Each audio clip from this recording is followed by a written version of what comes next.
السلام عليكم يا أصدقاء. موضوع حلقتنا اليوم على الرغبة هي القوة الداخلية التي تدفع الإنسان نحو تحقيق أهدافه وتطلعاته.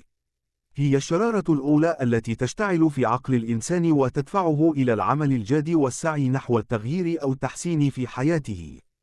تتنوع الرغبات من شخص لآخر، فالبعض يسعى لتحقيق نجاح مهني، والبعض الآخر يسعى للراحة والسعادة الشخصية، وهناك من يسعى لاكتساب المعرفة أو تحسين الذات.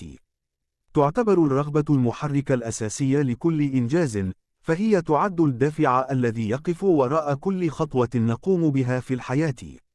دون وجود الرغبة، يفقد الإنسان حماسه وقوة إرادته.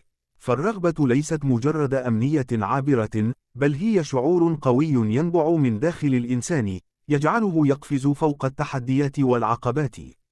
ومع ذلك، لا يكفي وجود الرغبة وحدها. يجب أن تقترن بالتخطيط والعمل الجاد والصبر.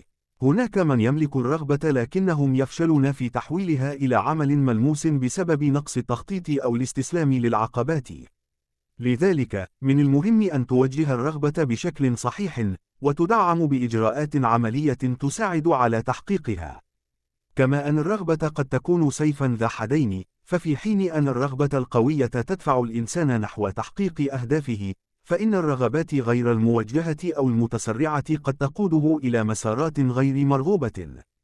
لذا، من المهم أن يكون الشخص واعيا لرغباته، وأن يسعى لتحقيقها بطرق تتناسب مع قيمه وأخلاقياته. في النهاية، يمكن القول إن الرغبة هي العنصر الأول في معادلة النجاح، لكنها تحتاج إلى إرادة، وتصميم، وتخطيط لتحقيقها. وهي كذلك مصدر طاقة لا ينضب، إذا أحسن الإنسان استغلالها وتحويلها إلى قوة إيجابية تدفعه نحو الأفضل. شكرا للاستماع.